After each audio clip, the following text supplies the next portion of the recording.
Shelia, good morning. Thank you so much for joining us today on the show. You're on with Rob and Jonathan and Bill. Hello, how are you all? We're wonderful. Thank you very much for joining us.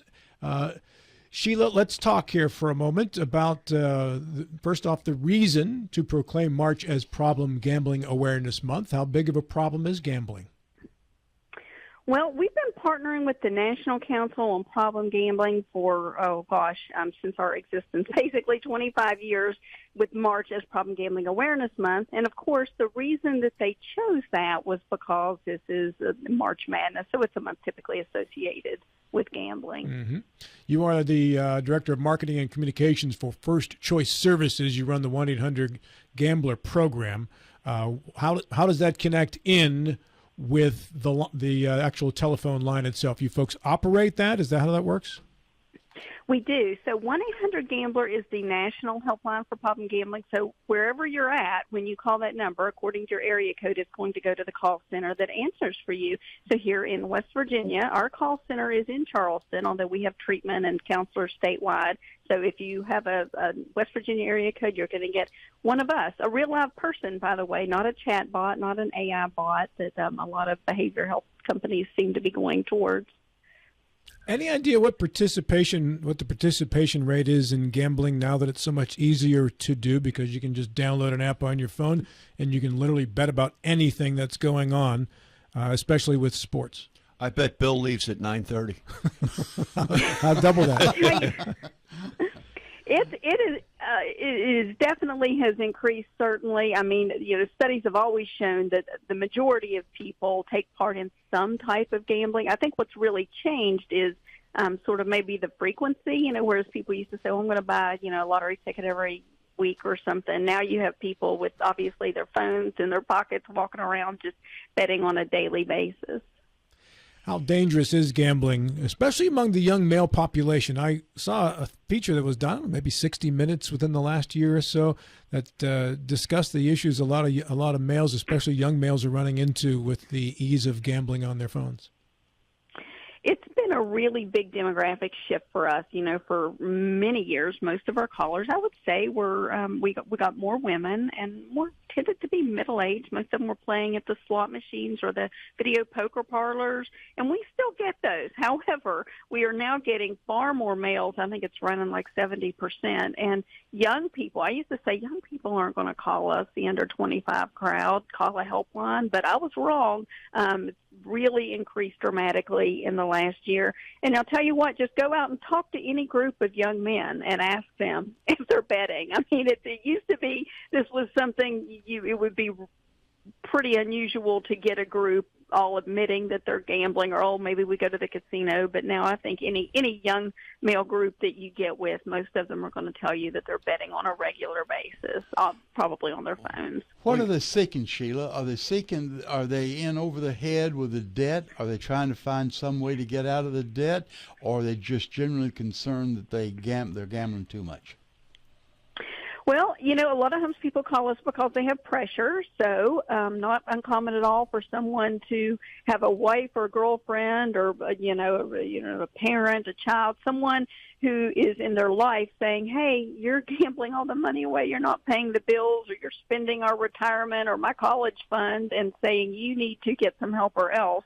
And so sometimes that prompts someone to call, which is fine. Actually, a lot of times we get calls from the family members themselves, and we spend time with them, kind of helping them figure out what to do for themselves. Sometimes we can give them advice or guidance, things like, okay, if you're married, you better run a credit check on yourself. Maybe you should get your own separate checking account, things like that.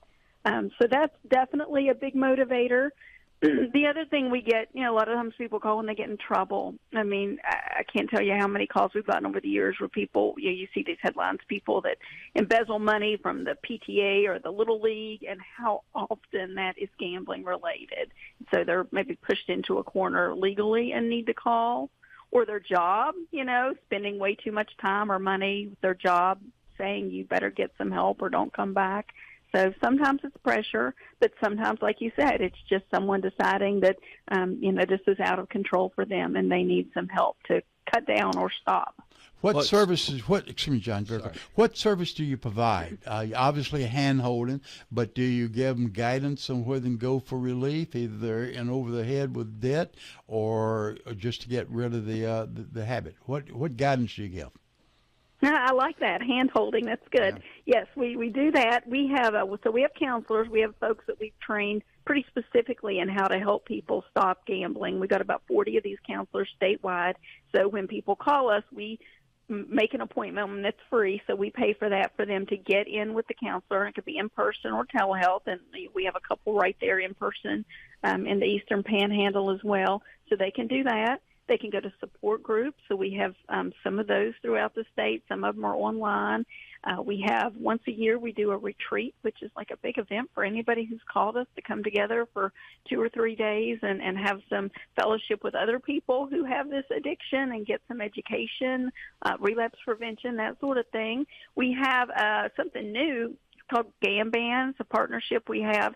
It's an app that blocks gambling from your phone or computer. And now normally you would have to pay for that, but we have a contract with them. So for anybody who calls us and wants to see a counselor, we'll pay for that. We find that's a big help. You know, it's not foolproof, but it's a big barrier if you have it installed on your phone. Yeah, if you take away the opportunity, it makes it easier to not do it. Sure thing. And financial counseling, yes, we refer for that as well for those who need it. I gamble. I love to gamble. I bet on an app. My son and his friends, my son who's in his mid-20s, want to clarify, it's not my 12-year-old son gambling. Good, thank you. But I'll bet NBA, I bet NFL, but I bet $5-10 a game, and it's just fun. It just makes it more interesting. But I have a very good friend of mine that I've known forever that has a problem. He ended up having to self-report himself to casinos, where if he goes into a casino, they throw him out. There's a way to do that. But he lost, he lost hundreds and hundreds of thousands of dollars. It's very similar to alcohol. A lot of people can do it. It's an addiction. A lot of people can do it, and it's great, and it's no problem at all. I go to casinos. I take $100, $200. When it's gone, so am I. But there are other people that will stay there all day, and then the mortgage will be gone. Oh, sorry, go on. So I was just thank you for mentioning self-exclusion. Yes, we do get people that call us for that, and you're right. They fill out paperwork, and basically they can be arrested for trespassing when they show up at the casino. So we've certainly had people do that. What are some of the signs?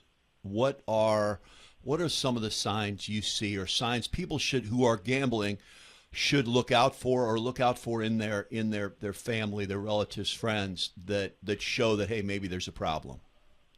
Well, you mentioned the idea of going to the casino and taking a certain amount of money and then leaving when it's gone, right? So that's what we would consider responsible or safer gambling. But what we see in people who develop a problem is they start losing money they didn't mean to, of course, and then they get other money, whether they're going to the ATM or using their credit card, and they're chasing it. They're trying to get that money back. And then inevitably, even if they do get the money back, they're pushing that and they're putting it in, trying to get more. And as you can imagine, it's just an insidious cycle. So that's one of the things that we see. The other thing we see is lying, and that's, people lie to themselves as well as to their loved ones. If you talk to somebody who gambles a lot, most of them will tell you that they're really good at it and they're a winner. And we always say it's amazing that these gambling companies can make it, since everybody who plays is a winner.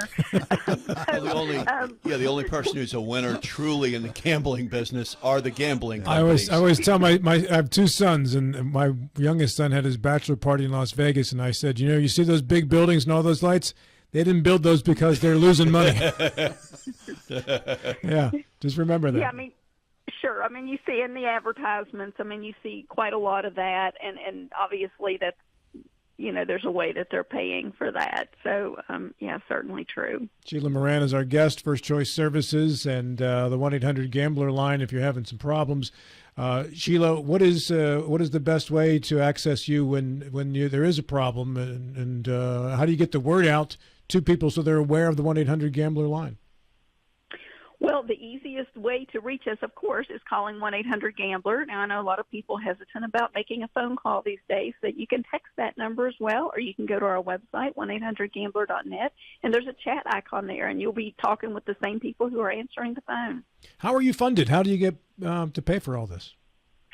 So we are actually funded by statute, and we get money carved out from the lottery's administrative funds. So that's actually great for us. There are many states in the country that are struggling with problem gambling funding that don't have it sort of written in the law and fluctuates and have lost money, and that has not been the case for us. What sort of a budget do you operate on during the year? So we are technically funded, I believe at this point, around $1.5 million, and that pays for all of our prevention, treatment, outreach, basically everything we do. We're a little bit different than other states, whereas in most states you'll see, like, here's a company that does the outreach and the advertising. This is who does the prevention. This is who does the treatment. This is who does the helpline. Not so here. Our company, First Choice Services, has operated this line for 25 years as a sole provider, so we provide it all regarding problem gambling. With the preponderance of the online gambling and the apps, what would you say is the percentage uptick in calls you're getting from people who have problems?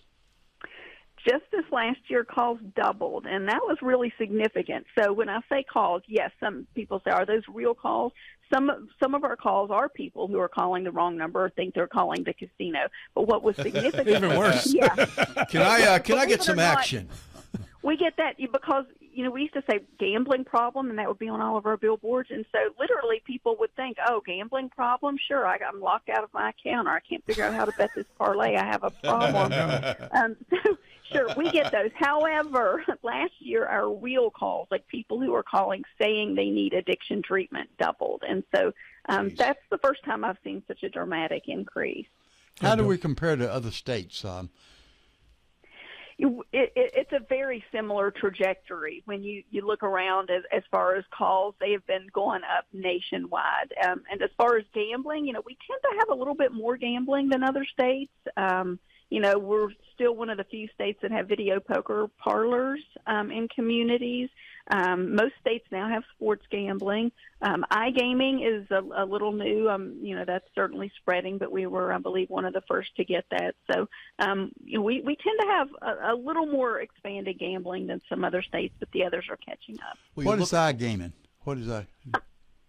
So that's when you can play things like slot machines or table games on your phone. So it's casino games on your phone, and that actually accounted for most of our calls last year. I believe it edged out sports gambling. How are your folks who answer the 1-800-GAMBLER line trained, Sheila? What are they trained to do, and do they have to have specific counseling training before they're able to work for you? Sure. So most of the people who work for us have a background in social services. A lot of them have degrees in psychology, social work, that sort of thing. But most importantly, they've had a lot of specific training in gambling addiction. So we have a whole regiment that they go through so that they can learn about how to treat people who call us. And I'll tell you the other thing that I'm starting to see is some of the people on our helpline have personal experience, have had gambling addiction, and I think that's very valuable. Our company operates other helplines as well for addiction, and many of those people have long-term recovery. So it's interesting that I'm now seeing a little bit of that on our gambling line as well. My wife volunteers for a charity that deals in recovery from addiction, drugs, alcohol, and such, and their peers, their counselors, all have to have been had to have had personal experience in addiction because they feel that it relates better to the person that is finally seeking some help. And I wonder if that translates with gambling as well. It seems like it would, Sheila. That's a great question. So that's something we've wanted to do for years. And the unusual thing is, as I said, like we operate the Help for WD program, and we do a lot of outreach with that. And when I ask for people who are in long-term recovery to come help speak with me at an event, it's really easy to find those people. But when I talk about gambling, that's harder. It is much more stigmatized. People are much more embarrassed. And so it's been much harder to find people who are willing to be peers. Now, just in the last year, we found some folks who are doing that, and we are in the process of training them and hoping that in the next couple months that'll be live, and that'll be something that we can offer to people, that they can connect not only with a counselor but also with a peer. How long does it take to get through the training? Gosh, I think it's going to take them at least another month to get through the training. It's a pretty intense training to become certified to be a peer. How many people do you have right now who are answering the 1-800 line? I think we probably have maybe 6 or 8 people. I would have to look at the staffing, but we do have enough to keep it covered 24 hours a day. That's what's most important. And of course, we have backups and more backups for if for some reason, if somebody's not right there at their computer, we have people who can jump in. And this is something you can do from home? It is not. It is most always done from our office, and we have an office here with over 200 people in it because, as I said, we operate several other helplines. And so for the most part, we keep those people in the office, and we find that works well. If they get a tough call, it's important for them to be able to have somebody right there to talk with. Gambling addiction has one of the highest rates of suicide of any addiction, and so that's always a big concern with any of our calls from any of our helplines, but certainly we do that assessment with anybody who calls us about gambling. Sheila, the calls for help that come into your helpline, are they cyclical, or are they pretty much the same every month of the year?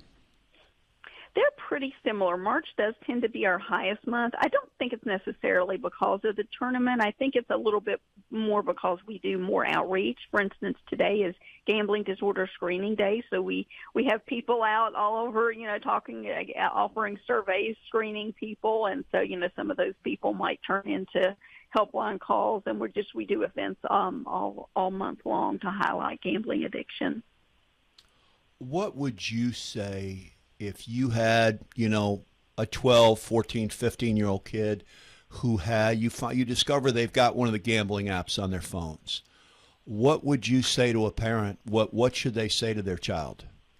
Well, in fact, I do have a teenage son, and I have talked to him about this because I know that a lot of his friends are gambling. I know that this is very common in high school. I've gone over and over the idea, not so much just don't gamble, but, think about, when you see these ads on television, as you were saying, about how, the big companies, the billboards, they weren't built by companies that are losing money, and when you see boards that say, welcome to the land of millionaires, keep in mind that's probably not going to happen. Gambling is supposed to be a fun experience for adults. If you're not an adult, don't do it. But more than that, it's not about making money, and you've got to keep that in mind. That's one of my bigger concerns when we survey kids, that when we ask, why do you gamble? So many of them say it's because they think they can make money doing it. And that is what the gambling companies portray it as. I can tell you, I'm 56 years old. I remember when the sports, baseball, football, basketball, I remember when they were completely anti-gambling, and now they wear gambling patches on their uniforms, and they get money from the companies. How has that affected the gambling? It's made it more mainstream where it's not, people aren't hiding. You're not going to see Guido down in the corner and putting a couple of bets in. Everything's out in the open with gambling now. It's a big difference. And, over in Europe, that's something I think a lot of their players were wearing those. And if I'm not mistaken, they maybe pulled back on some of that because they were seeing some issues, and there were some protests dealing with kids seeing that. It's been a big issue. I can tell you, I would, 20 years ago, look, I would have had no clue where to find a bookie or how to place a bet on sports, anything like that. You weren't in the right dive bars. I wasn't. Yeah, I would not have known. But right now it would be very easy for me to do that on my phone. I think that's what you're seeing is a lot of people who maybe never would have taken that leap. Just seeing how easy it is, and they're deciding to do it. And again, like you said, most people can do it without developing an addiction. Certainly, it is very similar to alcohol. But then you do have a lot of people who do become addicted, and it's because, it's easy to do, and especially when you're doing it in an electronic format, it's that really quick reward. You know, it's lighting up those reward centers in your brain. So it can be hard to break. I'll tell you that. People who call us, even if they've had drug addictions, been smokers, they say this gambling is the hardest thing I've quit. Sheila, do you make a distinction between gambling on sports and the like and the lottery? Well, when people call us, we, of course, ask what type of gambling they're doing. We don't get very many calls from people who are gambling on traditional Powerball or scratch-offs. And I think that the big difference is, the electronic delivery. I mean, it's the reason kids are sitting around staring at their phones all day, not playing board games, right? It's just much quicker.